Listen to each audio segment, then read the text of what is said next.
in order to discuss the upcoming roster freeze, and all the rumor sites are going crazy. I was asked about this, and of course, the Ottawa fire sale I think is a real thing, but we have to look at this in realistic terms. And I split these teams up according to contenders, teams that legitimately are contenders and see themselves as contenders. Near contenders, management believes they're close kind of teams. Uncertainty, management doesn't know what they have or where they're going to stand by the end of the year. And the unlikely few. These are the ones who may very well be in full sell mode. Notice, there's 5. The number of teams that are selling right now is 5. The uncertainty, the mushy middle, 2, 3, 4, 5, 6. It's 12 teams. You got 6 that I think are near contenders and 8 that are contenders. So the trick becomes, these would have to be hockey trades if they're between these teams. These teams aren't selling. These teams might be selling. What do they have to offer? Becomes the issue with these teams. There's a reason these 5 teams are at the bottom of the league. Just like there's a reason these ones are the mushy middle. The uncertainty. Are the Canucks a playoff team? Blackhawks? Wild? Can the Capitals consider themselves a near contender right now? The standings would say yes, but depth on that roster is spotty. I know they were able to waive Nathan Walker, who went to Edmonton, and that makes it look better. But still, Washington, in terms of wanting to sell off future assets in order to bring somebody in, not in a great position, especially with salary cap issues. The Oilers still, I think, believe they can get into this, at least this category by the end of the year, and they're not going to want to sell anybody off. Philly, that 3-game winning streak on the West Coast puts them back into this category. Boston, who knows, right? Are they going to want to bring in a veteran to help the young kids out who have played really well? Or just let the kids run with it? Anaheim, wait till they get healthy. Jersey, they're in this range in terms of standings, but in terms of, are they a contender for Stanley Cup this year? Are they going to want to buy at the deadline? I don't know. Colorado, they're not in this category right now. They could be soon, but they're not in this category right now. Same with Carolina. Same with Montreal. That nice 5-game winning streak brings them at least into the uncertain perspective. So in terms of your usual trades are either going to be rentals. Your usual trades could very well be money related. Now, the big names that are on the market, obviously everybody's talking about Erik Karlsson. I'm going to talk about a couple of the others. Galchenyuk. Galchenyuk's name is out there again. Montreal wants to trade him. He's still a winger because he can't play center in Montreal. There may be a team who's willing to take a shot at him at center. There may be a team that salivates over his talent and thinks that they can get more out of him. I look at the Canucks as an example of a team that's taken in a lot of reclamation projects. A lot of guys who, Del Zotto I think was a reclamation somewhat. Vanek was definitely a reclamation. And Galchenyuk is a much younger version. Now, for Montreal, they've already had Vanek, and I don't think they're going to go down that road again. But they may view themselves as a team that's capable of going on a run. They may want some veteran pieces. Problem is, of course, the Canucks are down Berchi and Horvat right now. And they had to pick up Nick Dowd to play third-line center. And last game, they had Chaput as fourth-line center. And that lineup isn't going anywhere. What Montreal does with Galchenyuk will be very interesting. They may want to make a hockey trade where it's a 1-for-1. They may want to get future pieces, draft pick, prospect, player, and they may be willing to downgrade a little bit in terms of potential with whatever player they get back. Galchenyuk still has potential, but he's got to want to do it. A lot of what I see with Galchenyuk when I watch Montreal, it's that effort, that heart that you look for. You look for these young kids to come in and play hungry. It's part of the reason I love Brock in Vancouver. It's part of the reason why there's a lot of excitement in Vegas. The whole team's playing hungry. And Toronto. The way the kids came in and played in Toronto last year, and they've continued this year, they play like every game could be their last. A couple guys who might take a day off, here and there this year, but for the most part, they're a very hard-working team. And I don't see that with Galchenyuk. And it's got to be really frustrating to Claude Julien because as a coach in Boston, he demanded hard work. It's part of the reason why Tyler Seguin ended up in Dallas. Because there was a perception in Boston that Seguin wasn't doing the work. Seguin had a bad attitude. Seguin was partying. He was partying after they lost, which looks bad. You guys have seen Moneyball. You know the scene where, they're all listening to the radio and they're all dancing, and Brad Pitt comes in, smashes the radio, and he's like, that's what losing should sound like. I'm sure that's an opinion in hockey circles as well. So Seguin didn't make any friends with what he was doing in terms of management. If Claude Julien has that opinion of Galchenyuk, it's a matter of when, not if, he gets moved. And where does he go? Which one of the contenders would pick up Galchenyuk? Which one of the maybes? Would Edmonton take a shot at Galchenyuk? This is when it gets crazy. This is when websites really make their money. Is speculating on, now rumor websites are often going to say Oilers, because that's where your hits are coming from. And I get it, and that's part of the reason why I try to stay away from some of these. I'm on Spectre's hockey right now, because Spectre's is okay. And there's questions about whether or not Dale Talon might look at Winnipeg for its goaltending needs. Hutchinson having a .951 in the AHL. The potential that the Oilers are looking at Mrazek out of Detroit. What do you give Detroit for Mrazek, though?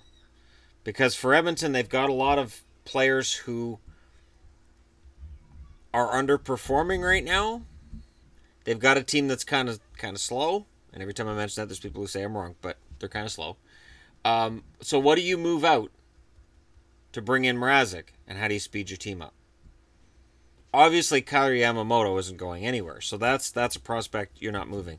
You're not moving a draft pick either, because right now your team's out of the playoffs. You don't want to move a draft pick, not a first rounder. And a second rounder will have some market value, but it won't fix what's wrong with your team. And I don't know that Mrazek would either for Montreal or for Edmonton. I know he'd be an upgrade on Brossoit, but look at last night's game, for instance. Brossoit wasn't the problem. The problem was scoring, and I know Oilers fans keep talking about how many posts they hit. Here's the problem. It doesn't matter how many posts. I don't want to sound like The Rock, but it doesn't matter how many posts you hit. It really doesn't. I've never come out of a game and said, well, we hit 3 or 4 posts, so technically we won the game. Because you didn't. You missed the net. You missed the net. It's, if you hit the post, you didn't hit the net. So it doesn't matter how many posts they hit. It's funny because there are so many shots that guys take that end up going over the net and hitting the glass that just barely miss that crossbar. But because you don't hear the ping, you don't go, oh, that was close. You go, well, you missed the net on that one. But because you hear the ping of the crossbar, you hear the ping of the posts, you go, oh, man.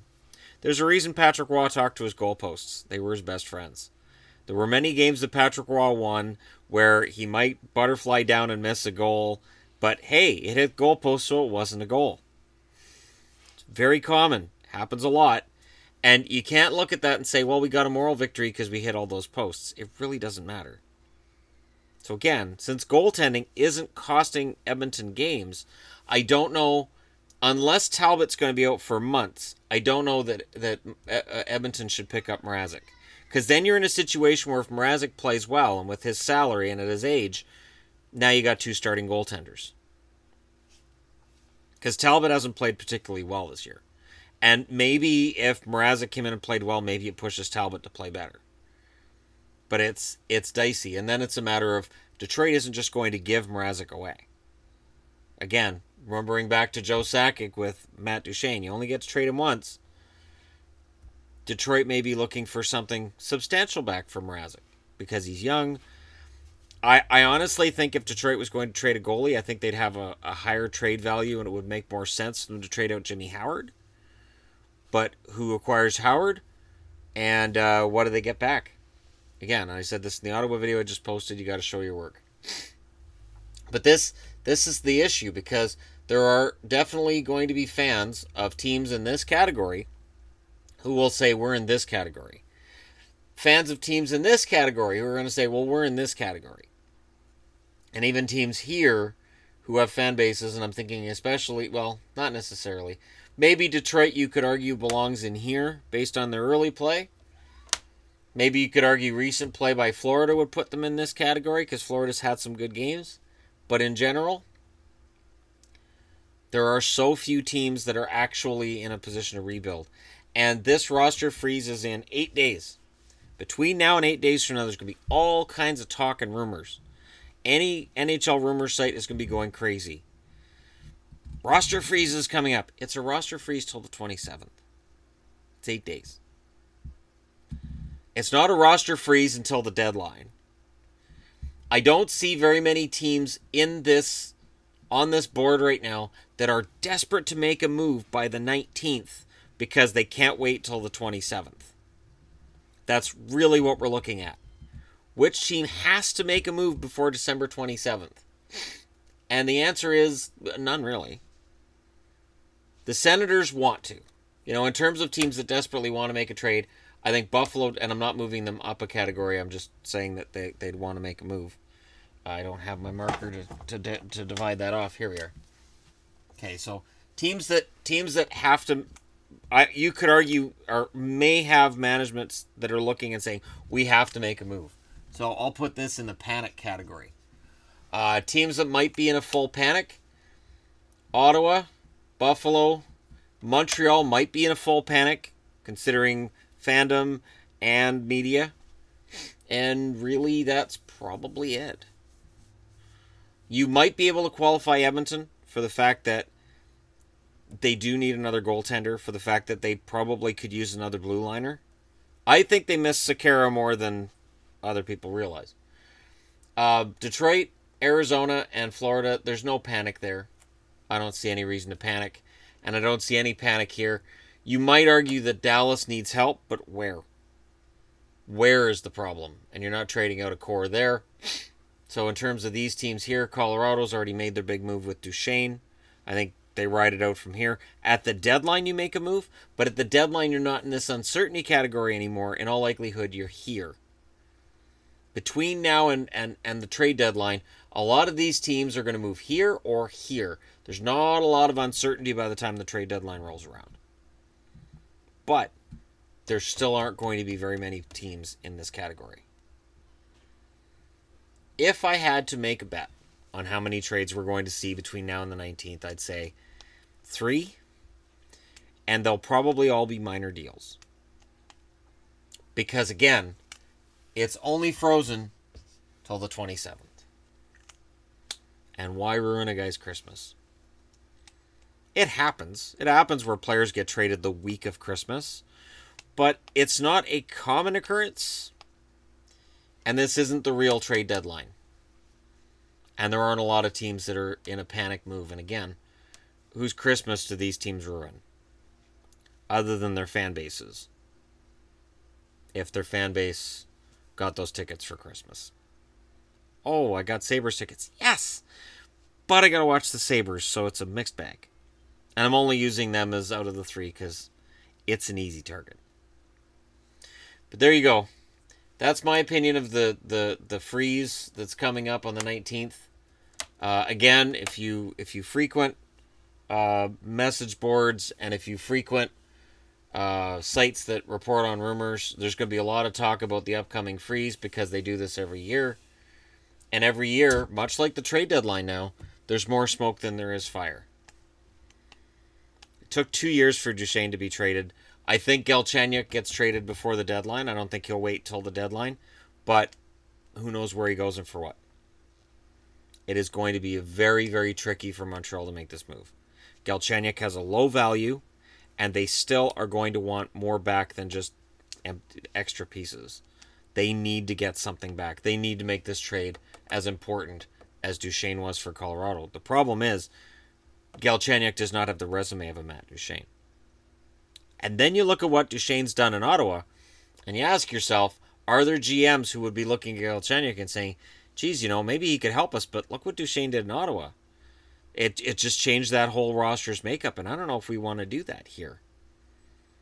So while we love that trade for what it did, it may actually make it harder for GMs who are in this area or this area to make a big move, because they may look at what happened to Ottawa and say, oh, we don't want to be another Ottawa. We have to give up, if you have to give up top 6 forward and you've got a pretty good team, do you really want to do it? Do you want to take that risk? The one team I will mention here, only because I know them relatively well. I do think Jim Benning will make a move. The Nick Dowd trade for Jordan Subban was the start. I think there's likely another move made before the freeze, but it's one of those minor things that while Horvat and Baertschi are out, I think there'll be a minor move made to help the roster get through that period of time. So let me know what you guys think in the comment section below. Don't forget to hit like and subscribe if you're browsing your way through. And thank you so much for watching. I can't wait to hear the arguments on who I've got in the wrong category. This is just for illustration purposes and just my best guess. But thanks for watching. I'll talk to you again soon.